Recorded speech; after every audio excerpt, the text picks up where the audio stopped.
Well, let's see if we can get through this today, because this is set for final summary. Retry. Retry. All right.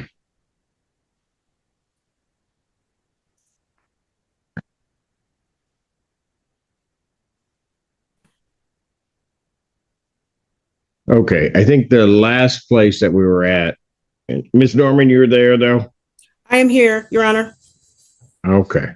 The last place we were at is there were documents going back and forth. Correct. And the question is, I stuck to her. right. Miss Norman, did you receive that? I did. Okay. All right. So now everybody has what everybody else has, right? Yeah. I think. You were able to open the one that Miss Norman sent. We got that done. And then what you sent in was it. All right. So, Ms. Norman, as to what was sent to you, do you have anything to say regarding that? Well, reading through it, it was a little confusing to me, because he asked that the plaintiff's claims be denied, and he's the plaintiff. So I don't know. Okay. If the parties are switched or the name on the party, then it makes sense to you. Or at least you may not agree with it, but it makes sense in terms of what's being said. Yes. Okay. All right.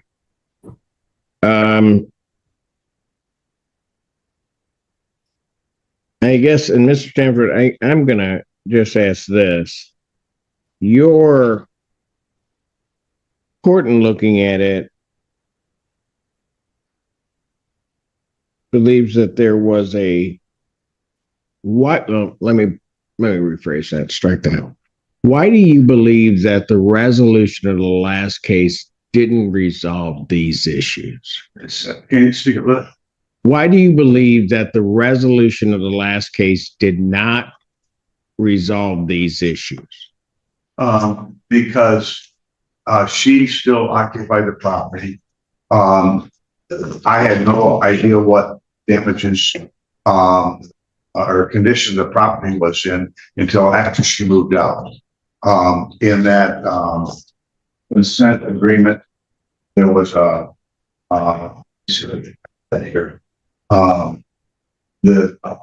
second page on that had a line in there regarding there might be additional damages due to physical damages to the property. When did she move out? Oh, she moved out the day before the end of that agreement that we had come to.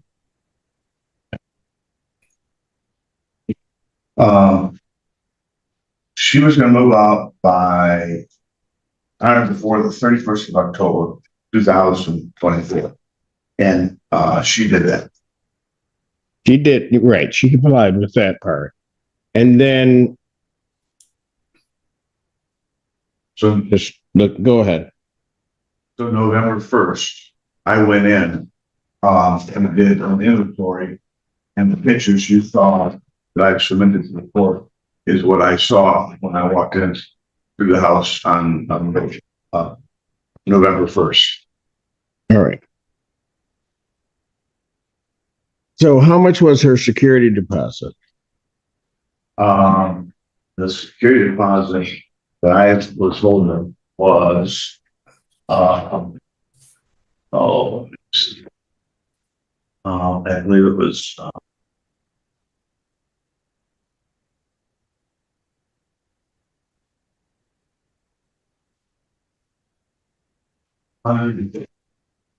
or 1,020 or 1,050, I believe.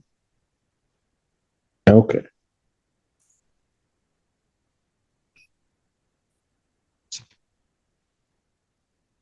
And so the entirety of the amount, is that all damages that you're claiming in this case? what I have submitted, on one of these forms that I turned in, I had, crossed off some numbers and, and updated the, oh, my. Well, let me ask it this way. None of it is for rent. No, Okay. And for all of these claims, there are receipts. yes.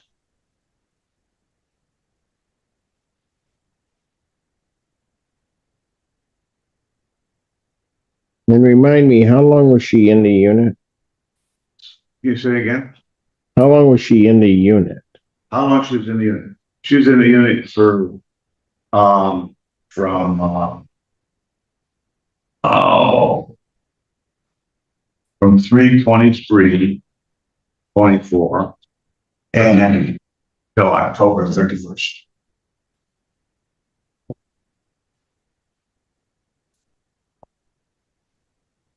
So about 6 months, new day. So, for example, when was the last time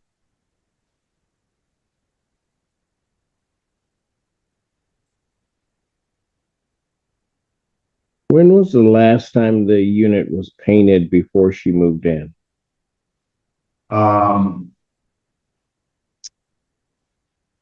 Probably about a year before she moved in. And then But she's there 6 months. Yeah. So why is she paying the cost of repainting? because her kid, her grand son wrote all over the wall, crayons. She's not paying for repainting the whole place. She's paying for to go through and touch up all these spots. And you see it in the pictures, all the crayon marks and everything all over the wall. Yeah, but that was crayon. Well, crayon or marker, whatever they were using. Well, there would be a difference in terms of cleaning, wouldn't there? That's not dirt. That's not normal wear and tear. That's not what I asked you. There would be a difference if it's marker as opposed to crayon.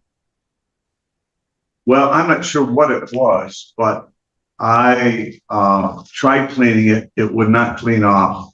What I had to do is I had to repaint. You know, a lot of those markers say, even after you repaint, they'll bleed back through.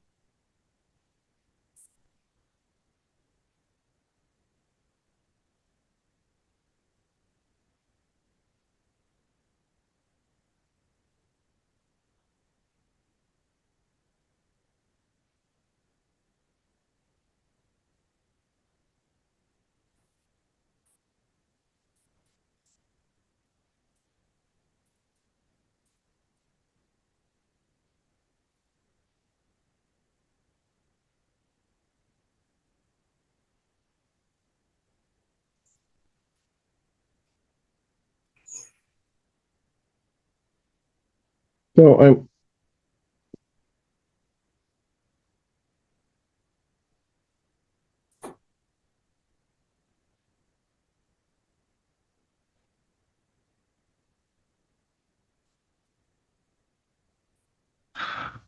who did this?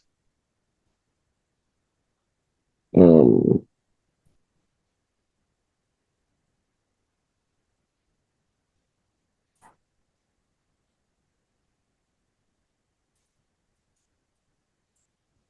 so I'm trying to figure out. There were items that had to move out. Who moved those items out? I had to myself and my crew. So how do I get to 1,090?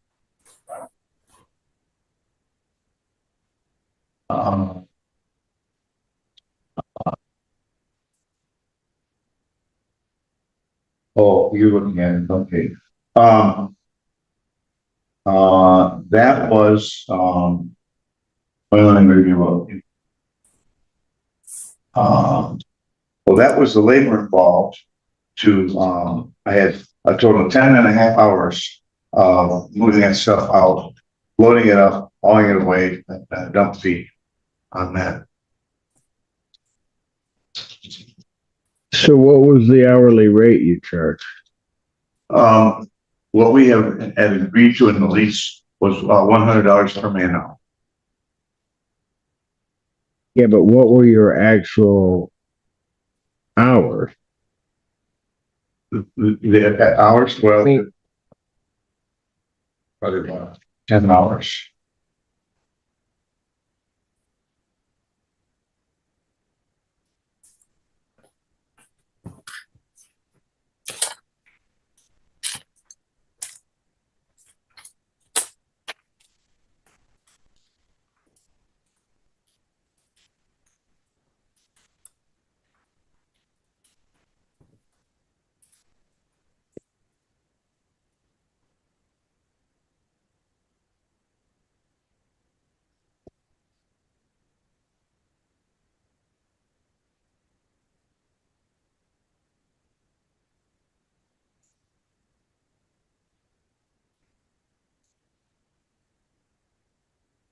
all of the labor in here, was that done by you?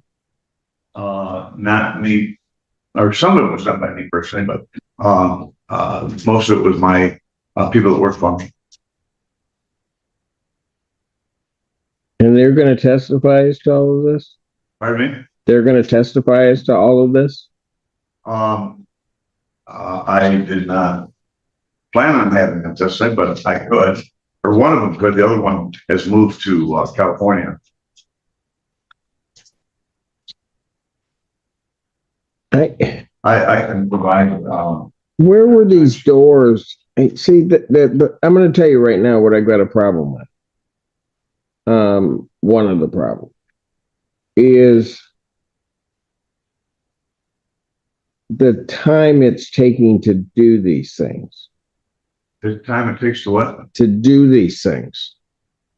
Okay. I mean, I got you're charging $100 an hour, which is a little odd to me because if you were to hire somebody, that normally would not be the cost. Well, it wouldn't. Well, it would be if I. No, it wouldn't. If I hire a handyman service to come in and do these repairs, the local handyman companies are charging in the area of 100, 125 per man hour. But they do it quicker. I would not say that they do it quicker. You're going to tell me it took you almost 18 hours to replace doors? That's a lot of work, replacing a door. You know, that's a funny thing. Everybody thinks as a judge, I don't do anything. I just go home, crawl under a rock, and I never repair or do anything. If it takes you 18 hours to install 2 doors, you better have reinstalled the frame, had to knock it out, put wood in. There is no way it's going to take 18 hours. I know that for a fact because there was a door that I had replaced in that building a couple of years prior to that. And I had real specific time that I've recorded on that. By the time you go order the door, go back and pick it up, deliver it to the job site. Paying for the order and pick up at the door? That door's not going to appear there automatically. How am I going to hang a door if I don't have the door? I've got to go buy it. I've got to order it. Might not. That's not a labor charge. It's the cost of doing business. If I came to your house and put a door in, I got to include the cost of me going to the lumberyard, buying that door, delivering it to you. Well, if it takes you 18 hours to put in a door, you're not coming to my house to do it. Well, I'll tell you what, because I'll have that door in by the time you get there. Well, there's just no way. To install a door in an existing opening where you've got to cut and double the doors, cut the lock set or the passage set into it, bevel or mortise for the hinges. It's certainly, that's what it takes. That's the amount of time it takes to do that. Okay.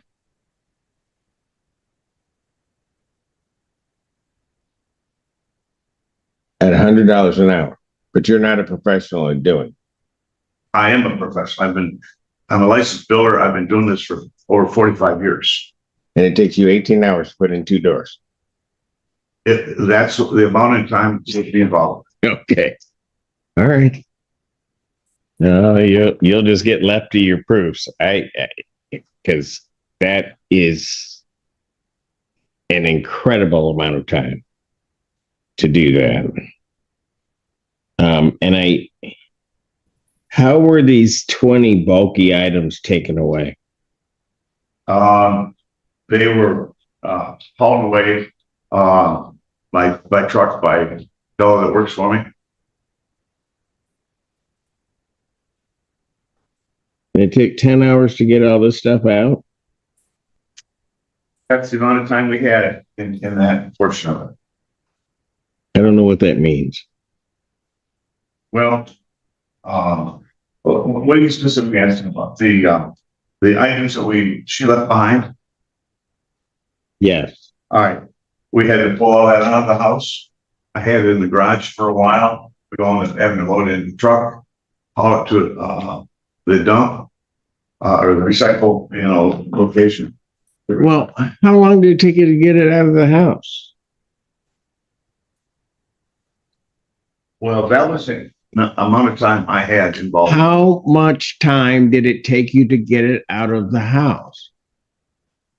I'd have to double check my specific records on that, but I would suspect it's going to be 2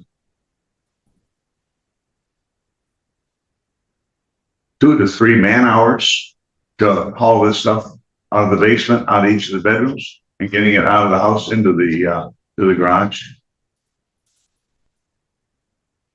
And then charged again to load it from the garage onto a truck. Right.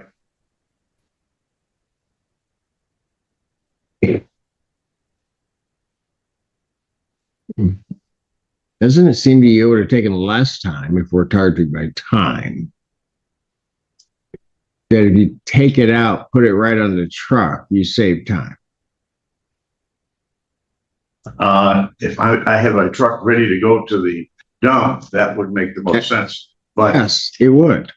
But I was gathering stuff up to make sure we had all the debris we needed. And I had to figure out how much. It was more than one truck.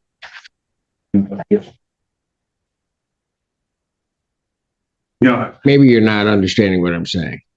What I'm saying is you're trying to charge for time that seems to me to be extra time based upon the way that you did it. I put it in the garage. I heard you. That was right where you can back the truck up to and then load it compactly into the garage. Once you see what. How come when I say something, you try to explain to me like a rationale behind it? I hear what you're saying. I'm just saying you're charging for, you created more work. No, I disagree. Okay, but that's the great thing about this. I'm the one making the decision. But you created more work. By doing what? Putting it By taking it out, storing it someplace, then coming back and then reloading it. It takes more time than if you had taken it out, put it right on the truck and taken it away.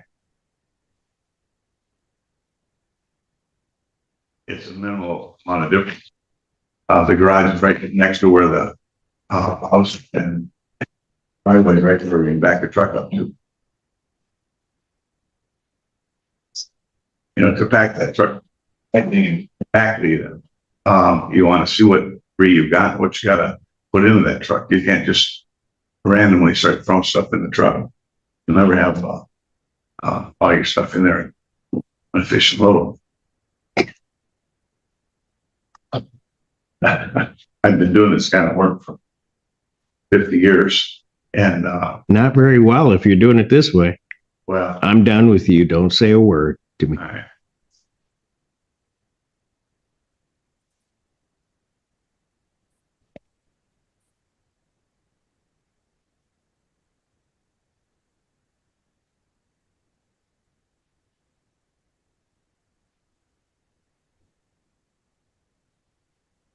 Norman, anything you want to say? Well, hold on a second before we get there.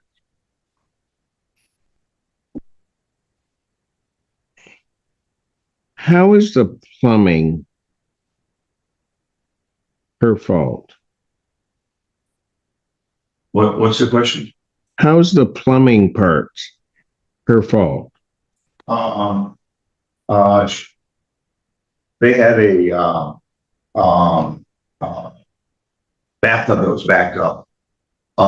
And they were doing something to it, and they broke the trap on that and causing a leak. They were trying to get a bathtub to drain, and broke that.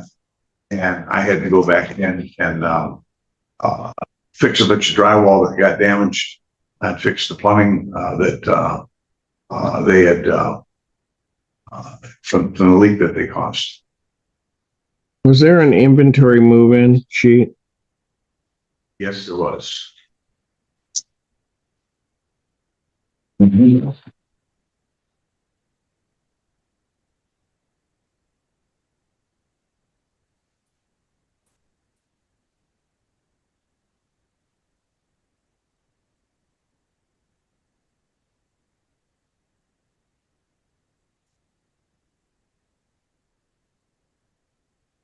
What portion of the lease has the $100 in it?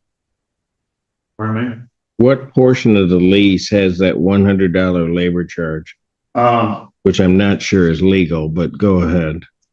I had to lease out. It's there the portion in that lease said if there's damages, they can repair them, or if not, they agree to hire Stanford Enterprises to take care of the repair.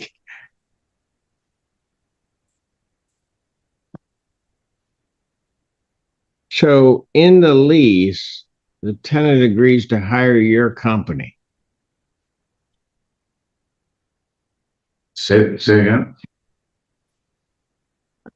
In the lease, they can't get somebody of their own choosing to do the repairs. No, they can't. If there's Well, what's this about hiring Stanford Enterprises? well, if they don't fix it, I've got to have my crew go in and do the repairs. If they do damages and then walk away. Where's the $100 thing? It says tenant will pay the company's standard rate.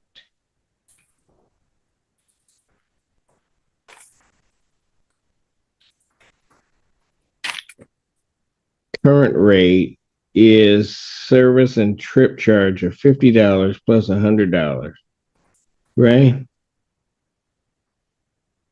Per man hour. Right. All right. Ms. Norman, you got anything to say on this? I do.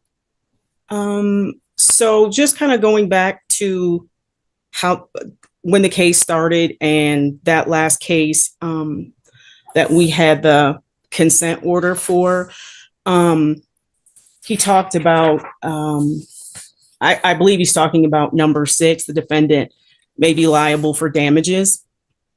I was concerned about that and voiced my concerns to you, and you specifically asked him on record if he was waiving rent and monetary damages, and he said he was. His counsel was there with him. Did somebody provide a transcript of that? I did submit the flash drive of the video. Right, but what date was that hearing? 10/22 of 2024.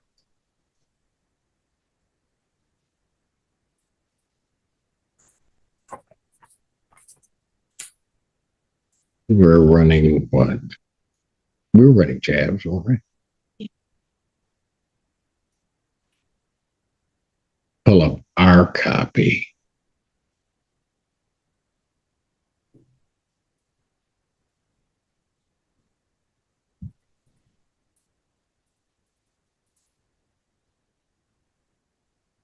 All right, go ahead, Ms. Norman. Well, I'm trying to find the official copy. We didn't pull a transcript, but maybe, and I saw what was there, but these days I have to be careful regarding that. But go ahead.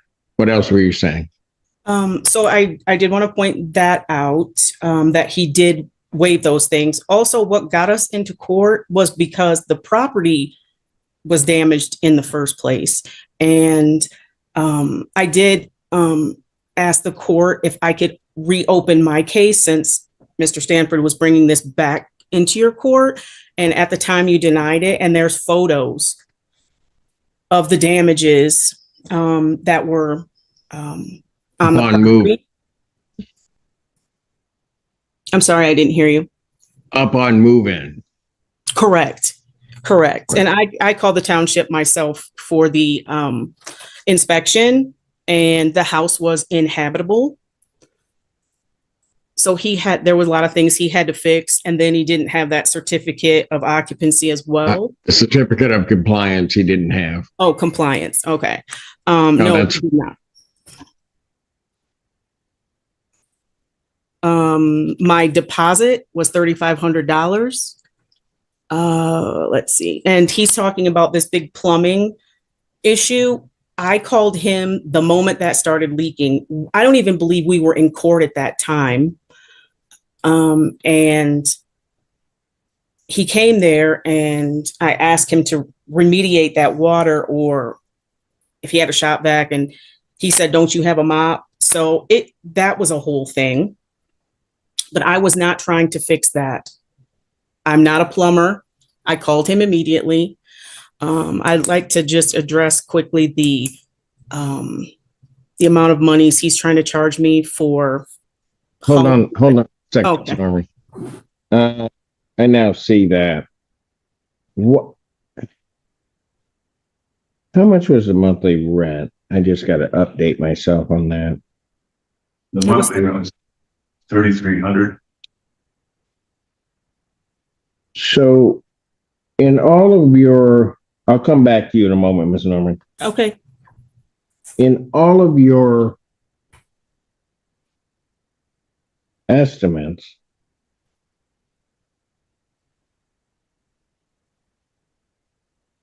there's a $3,500 security deposit, not the $1,050. That's right. The lease called for 3,500, I believe. She had not paid the full deposit.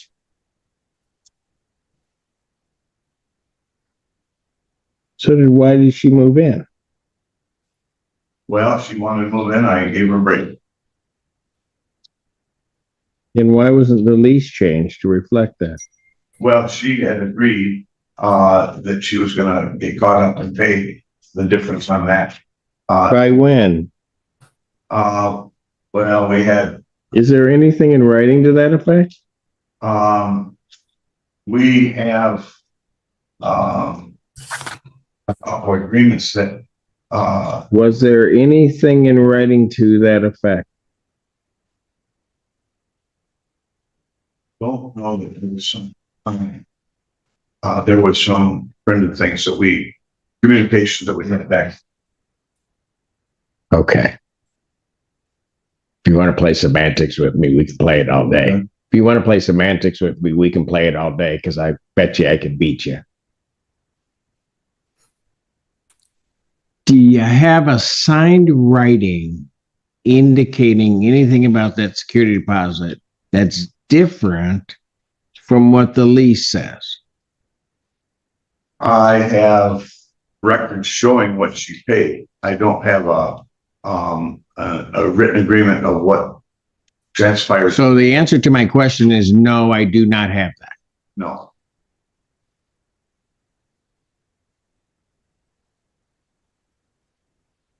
Were you able to find it? So Mr. McCurgy was present at that hearing and he says, we're not claiming money damages for rent. This is only a claim for return of property. I still have much to listen to, but that's what I've got so far.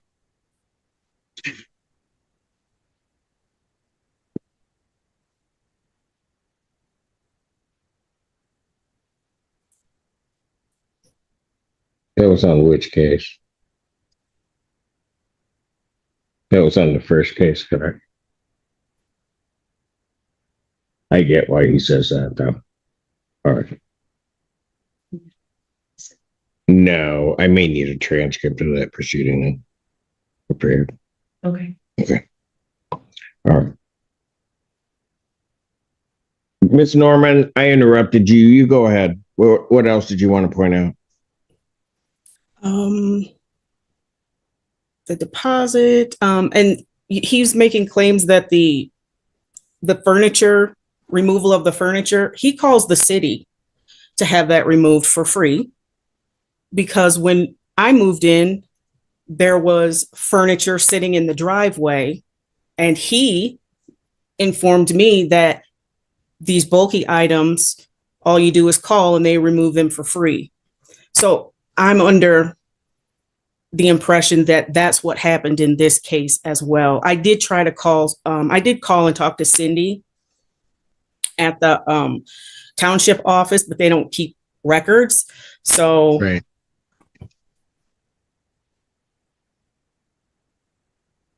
but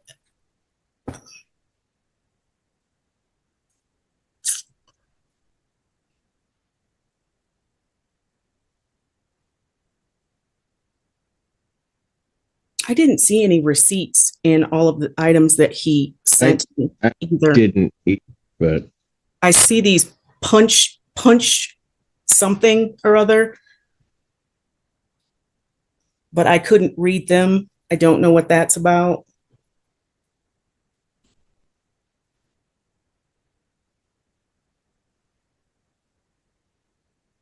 this property was located, is it in the city or in the township? In Pittsfield? It's in this. You didn't have a certificate of occupancy? The township failed to follow their procedure as far as renewing that. So the answer to my question is no, you did not, That's correct. which means you could not rent.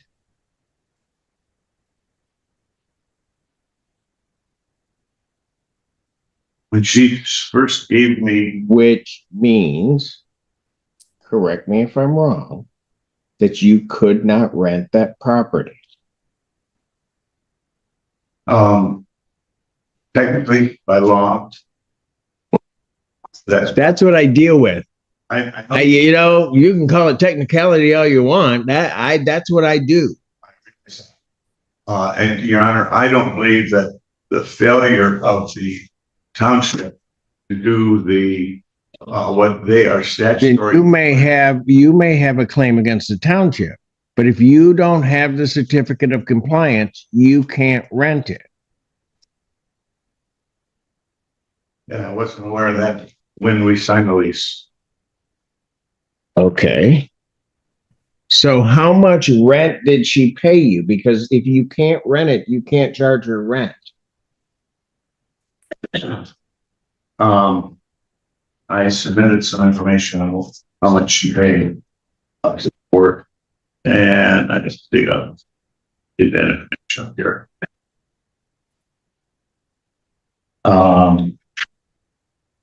Let's see.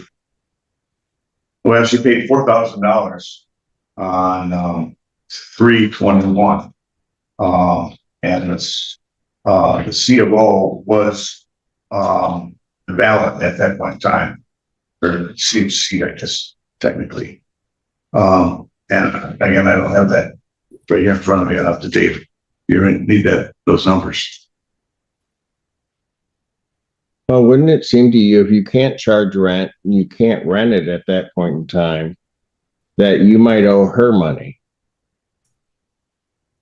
Or that at least gets offset as against any claim that you have?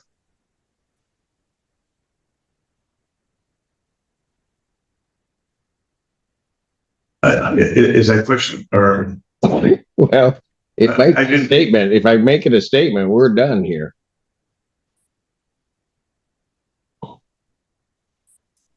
Could you say it again? Because I didn't hear real clearly what you had said.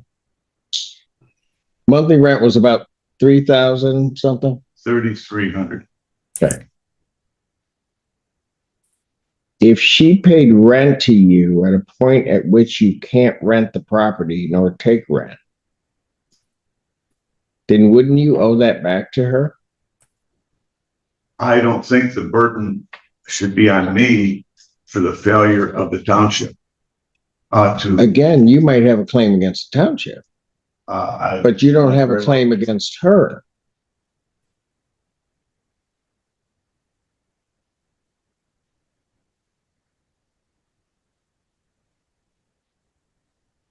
Well, I think I do. Okay.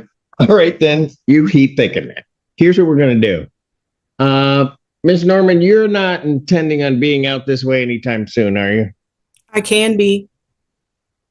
I was going to be there today. I just was in the hospital. I have influenza A. Okay. Give me a trial date. I want to clear it. I don't know that this is going to take all that long.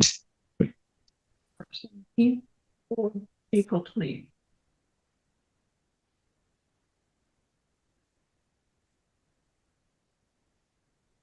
April 20th. 28. 28th. Okay. Judge Simpson. Yes, ma'am. Just so you know, I paid him. It's in the case that I filed before, around $15,000.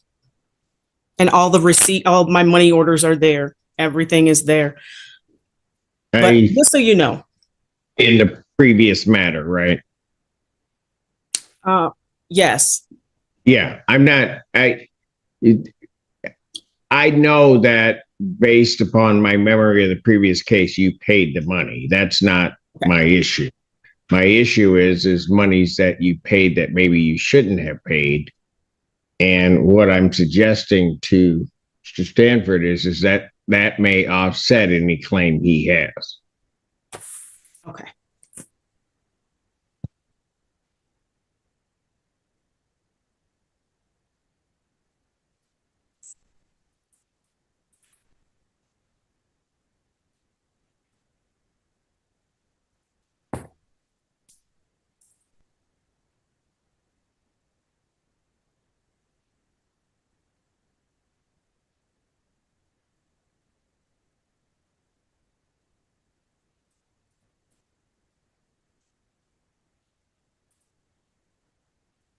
So what I'm going to do is 428. I'm going to set a non-jury trial. I'll need the parties here in person. I was going to set it for April 28th, 2026 at 9 a.m. Is that right? Yes. Will that work for the parties? Yeah. For me. All right. And then we'll decide. Pardon? What was that date again? April 28th.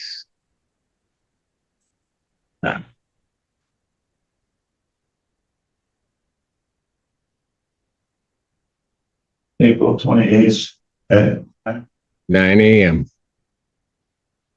And what I might suggest, Mr. Stanford, is that you look at how much she paid during the time at which your property did not have a COC or temporary COC, and determine whether or not you want to head forward with this case, because it may offset anything that you might be entitled to.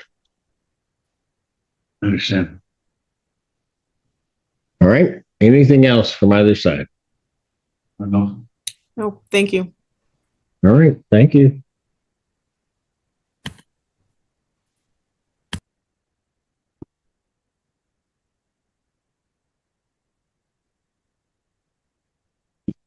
Are they ready on this?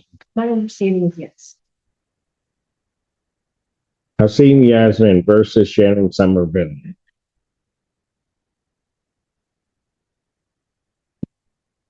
What makes this case so powerful isn't just the argument over damages. It's the judge zeroing in on credibility and fairness. When claims start to look exaggerated, courts don't just accept numbers, they question the logic behind them. And here, the idea of charging extreme labor hours and stacking costs raise serious red flags. On top of that, the legal issue of renting without proper certification could completely shift who actually owes money in the end. So now the real question is, was this a legitimate claim, or an attempt to overcharge that completely backfired? What do you think?